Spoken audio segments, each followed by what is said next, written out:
Scary True Home Alone. Stories that will terrify you. Story 2. The unseen visitor knocks on the window in the dead of night. Jake was never one to be easily spooked. A self-proclaimed night owl, he loved the quiet that settled in once the world outside his window had calmed. His small room on the first floor of the house had always felt like a safe space, a sanctuary where he could escape into his games, his music, and his thoughts. The quiet hum of his computer, the distant sounds of crickets from outside, and the occasional murmur of a car passing by were the only things that accompanied him during his late-night gaming sessions. He enjoyed it. In fact, it was almost therapeutic for him to be alone in the stillness, to be able to focus on nothing but the game at hand, away from the demands of the day. That night, like any other, Jake was fully immersed in a new game he had just picked up. The clock read 2:00 a.m., and he was so absorbed in the virtual world that he barely noticed the first soft knock on the window. It was faint, almost imperceptible, but just loud enough to draw his attention. His gaze shifted toward the window, but there was nothing there. He brushed it off, telling himself it was just the wind or a random noise. He was so used to the house settling at night, so used to hearing strange creaks and pops that it no longer fazed him. But then came another knock, this time louder and more distinct. The sound echoed through the silence of his room, breaking the immersion of the game. His pulse quickened. Jake's head snapped toward the window, his brow furrowing. He squinted through the dark glass, but there was still no one there. The window was shut tight, the curtains drawn. The knock sounded again, steady and deliberate. It wasn't the wind this time. It wasn't the house settling. This was someone, something, deliberately trying to get his attention.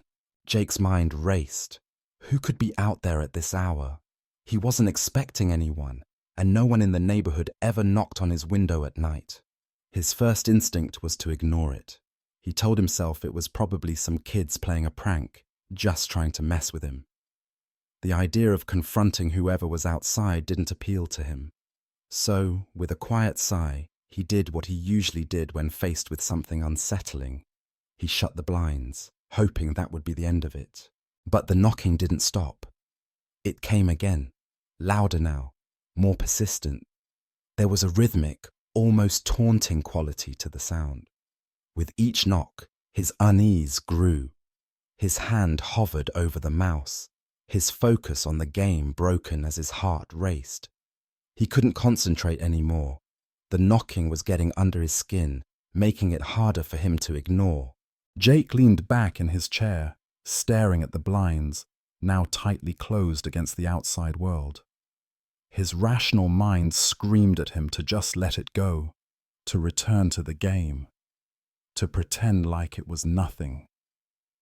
But something inside him nagged at him, pulling him toward the window. Was it really nothing? Was it really just a prank? Or was there something more?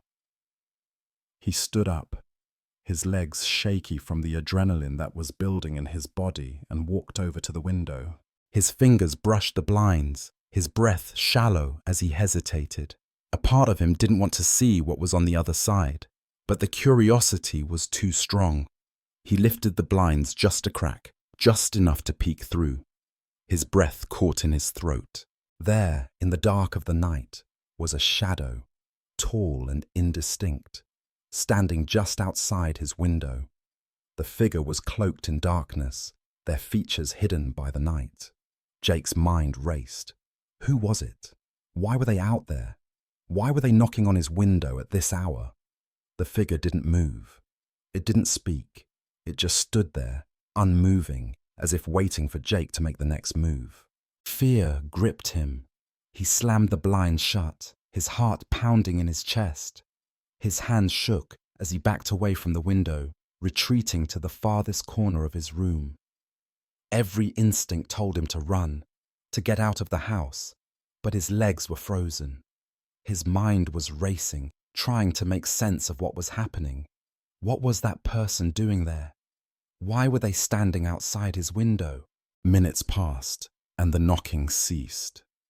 The silence in the room was deafening. Jake tried to convince himself that it was over, that whatever it was outside had gone away. But a gnawing sense of dread still lingered. He couldn't shake the feeling that someone was still out there, watching him, waiting for him to make the next move. Jake's thoughts swirled in a whirlwind of fear and confusion. Should he call the police? But what would he say? Someone knocked on my window? That sounded absurd. No one would take that seriously.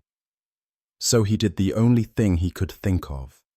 He checked the door locks, made sure his room was secure, and sat there in the dark, wide awake, listening for any sign that the figure outside might return. An hour passed, then 2. The night dragged on, each minute stretching endlessly as Jake lay there, listening intently, waiting for something to happen. But the silence remained unbroken, and the figure outside never returned. Just as Jake began to think that perhaps it had all been a figment of his imagination, he heard it again. The unmistakable sound of knocking, but this time it was coming from the door. His blood ran cold. His mind screamed in panic. The door? Without thinking, Jake jumped out of his bed and rushed to the door, his heart hammering in his chest. He peered through the peephole, praying it was nothing, praying it was just another trick of his mind. But there was no one there, just the darkness of the hallway, stretching endlessly into the unknown. A cold sweat broke out on his forehead. He opened the door slowly, cautiously, his senses on high alert. The hallway was empty.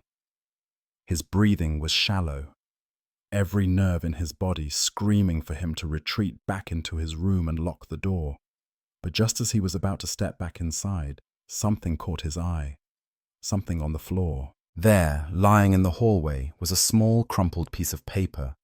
Jake bent down and picked it up, his hands trembling. As he unfolded it, he saw a message scrawled in jagged handwriting. "I know you're alone. I'll be back." His blood ran cold. He turned to look down the hallway, his breath catching in his throat. He was no longer alone. Someone had been in the house. Someone had been here watching him, waiting for the perfect moment. With shaking hands, Jake slammed the door shut and locked it. He backed into his room, his mind spinning. Was it the same person from outside the window? Was it someone who had been inside the house all along? Jake's heart raced as the reality of the situation settled in. He wasn't just being watched from the outside. He was being watched from within, and now there was no telling what would happen next. Make sure to follow and stay tuned for the next chapter, where Jake's terrifying ordeal continues.